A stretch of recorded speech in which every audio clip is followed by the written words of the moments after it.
This is now the second time I've been stranded in front of Starbucks. Embarrassed, sitting here cranking my car.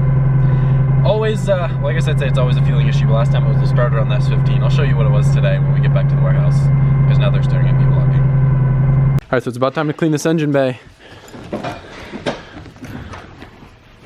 Alberto, it's not turning on for some reason.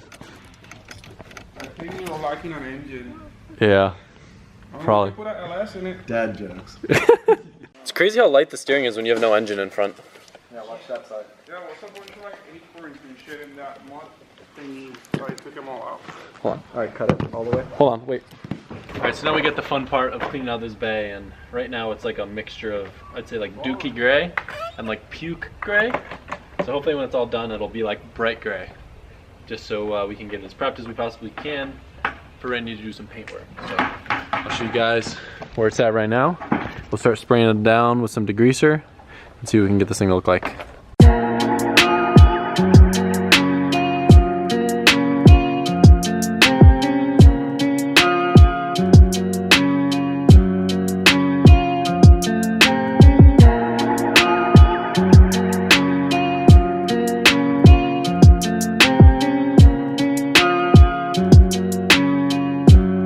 Oh, I forgot to tell you guys, I actually got black door cards for the JZX 100. Those are coming. I found a set in Canada on a Facebook page, so that's tight. And then one of our friends who has a JZX locally happened to have a black rear seat. So that's really exciting. This thing's gonna be sick. And this thing is ready to go off to Randy. Obviously it's like degreased and stuff, and he'll probably just go in there and sand it down, just prep it a little bit more for paint. And then we'll spray this bay. I think we're gonna do a midnight purple, but we're gonna put a little bit of extra pearl in it so it's a little bit lighter than normal. And it should contrast really well with the pink, and then maybe do like a kind of purple and pink theme for the whole car. What do you think, Tommy? You about it? Yeah. Should be sick. Yeah, it's gonna look real good. So what's next? We just gotta get this thing in the trailer and get it over to Randy? Yep. All right, let's do it. What are we waiting for? Let's push this thing in. Look at him. What's he doing? He's on his phone. He's playing PUBG.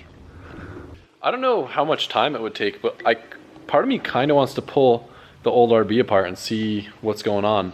So I never mentioned this in the video, but when I pulled the spark plugs out, they were very loose, and it kind of makes sense because if you look at the actual spark plug on the bad cylinders, we have corrosion and dirt all the way down the threads, which doesn't really make that much sense unless they're loose enough for water to seep down into the cylinder from that vent in the hood. So when you put spark plugs in, you kind of have to tighten them down quite a lot because there's a crush washer, and if you're scared of stripping it out, you might not tighten it enough. So maybe someone put new plugs in the car, didn't tighten them down all the way, and water seeped into the cylinders, and the cylinders walls corroded, resulting in low compression. Do you think that makes sense? What? Oh. No, I'm just kidding. Kinda. I mean, obviously we know that there's leakage in the valves, but like I'd be really curious to see what's going on, and maybe since we'll see how long it takes to get the R33 in the trailer, but it'd be kind of interesting to see what's going on with this thing. It won't take that long to just pull stuff off.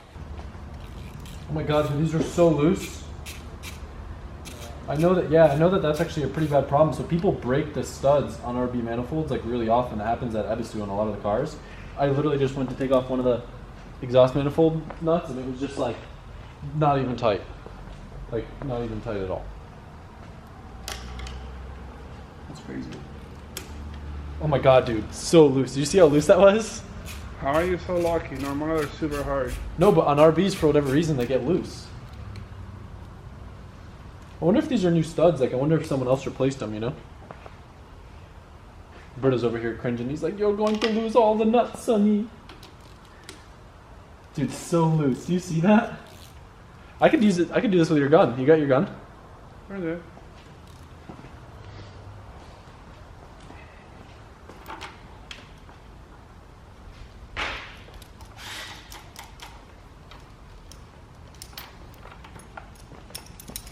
The quickest manifold remover in the history of man. Yeah, so sorry.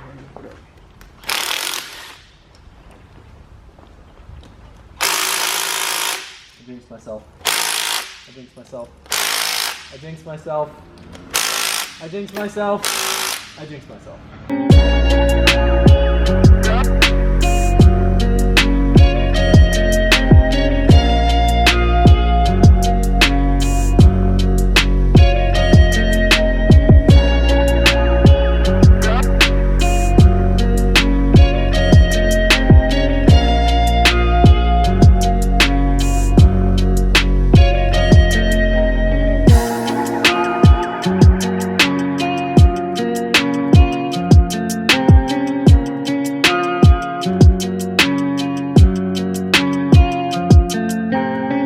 the moment of truth. What? Like scoring? Is that from like the corrosion, you think? Literally That just is corrosion. the corrosion. That is They the were right. corrosion. It's corrosion on 3 and 2. Can you visibly see Or it? 3 and 4. Yeah, Yeah, from look this at it. side, and it's pitted. Oh, Really? right there. Don't touch that yet. Look at that.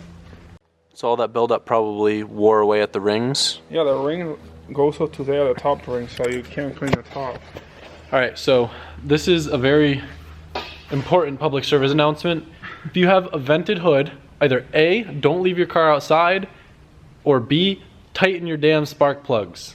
Because this was literally caused by loose spark plugs and water being able to seep down those threads.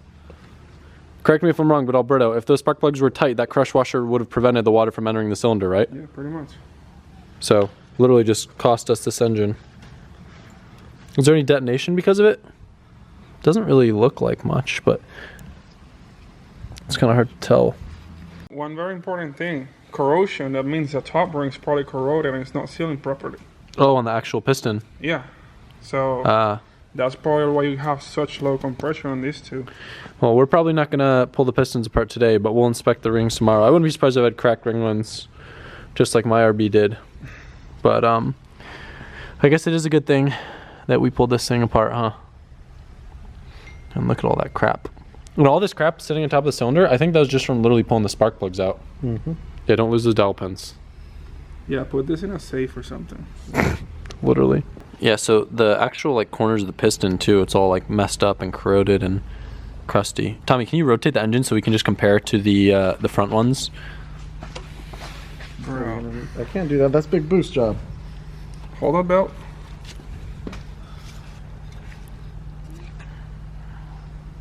So that looks a bit nicer than those other ones. A little bit worse. And then I think the worst is cylinder 3. 4 looks like to be the worst. We'll inspect the rings probably tomorrow, but for now, what we can do, we can test the head real quick with our old trick, filling up the valves with brake cleaner and seeing if it seeps. Shouldn't we make sure they're pressed closed? They are close, look. So if these, This without like getting any on your helmet. so if these seep, that's an indication of leaky valves. And it looks like we already got one seeping. What cylinder is that? Cylinder 3 or cylinder 4? 4. That's intake valves, correct? Yeah, see that's where the humming I showed you what's wrong. All right, let's try 4. That's 5. Oh, wow. What? That's 5. Okay. Hold on, let me move this a little bit, make sure they're closed. Oh, so we're open a little bit. They're still leaking though. Yeah. Okay, let's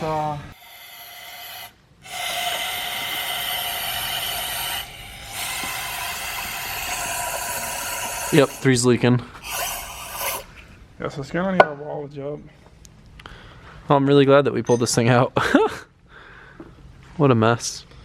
So we got bottom end and top end repairs, huh? It's nothing too major though. Yeah. I wonder if this one has cracks on the block like my RB did. It's kind of hard to see though. No immediate cracks that we can see. If you guys remember a really common RB thing, from the head stud bolt to these So little these holes here, channels, get like these hairline fractures. But it looks decent. I mean, obviously it's hard to tell with all the head gasket remnants, but once it's all clean, it'd be easier to tell. If you're wondering where my night went, I went to go warm up the Skyline so I could have a fun drive home. You know, I like to drive home in boost, and you know, it's forged internal, so it takes a little while to warm up. And the door auto locked behind me, so I was locked out of the warehouse for a while. No one's awake because it's late at night. It's like midnight. And it took me a little while, but I got pretty clever, and I'm pretty proud of how I was able to get into the warehouse. Very complicated, and now that I found the weak link of how to get into the warehouse, I'm gonna have to modify the warehouse so no one else can do the same thing. So that's on my agenda tomorrow, but I'm happy because I got into the warehouse. So that was cool. It took me a while, but I realized in the beginning of this video, I was complaining because like a little girl, I guess I wasn't like a little girl, I was being laughed at by little girls because I was sitting in the Starbucks parking lot trying to turn over my dang Skyline. I never told you what was actually wrong with it. So, I mean, I conveniently enough had lots of little spare wires just floating around in my car because, you know, it's an old Nissan. And basically, if you look at this little mess right here, I had to jump the relay because my fuel pump in the tank wasn't sending fuel to my surge tank, and it ran out and it was empty. And I could tell because the car wasn't getting any fuel and I didn't hear it when I unplugged the other relay. So I got that, you know, ghetto rig fixed for now, and we'll redo that wiring for tomorrow. It's good enough to get me home. I was thinking, and I had the idea how cool it would be if I made this thing all-wheel drive, because I really don't need another drift car. And I love driving this car around town probably more than anything. It'd be so sick to have a fast all-wheel drive car, but I don't have time or the desire to build anything else right now. But my hopes and dreams kind of got crushed. I talked to Andrew from Motive DVD, and he kind of told me what I'd have to do to this thing, and it's a lot of work to where I'd be better off just finding a GTS 4 and swapping my stuff over to that. Which I guess is an option and it wouldn't be too terrible. But I really like this car. It just... I'm just sick of building my cars to be so fast that they don't have traction. I just want a car that'll actually put me in the seat. You know, maybe I should go to smaller wheels and try to put like a street drag tire on this, but I can only fit like 235, so that kind of limits me. Huh. I don't know. Maybe I could try like 16-inch wheels with like gnarly tires. I don't know what the answer is, but I'm searching for something different right now. That's what I want. Just want something. Just another project. Just another little project. All right. On that note, we're not gonna get into anything else, because next thing you know, it'll be a whole nother build, and we'll be buying a GTR just to pull it apart for parts, and then people will be mad at me, and then I'm gonna get a call from who knows who, you know who. I don't know, but yep. I appreciate you guys, and I'll see you tomorrow. Don't know what we're getting into, but oh yeah, we gotta pull that engine apart and stuff. I don't know what I'm gonna do with it. I do know what I'm gonna do with it. Do I? I don't know. We'll talk tomorrow.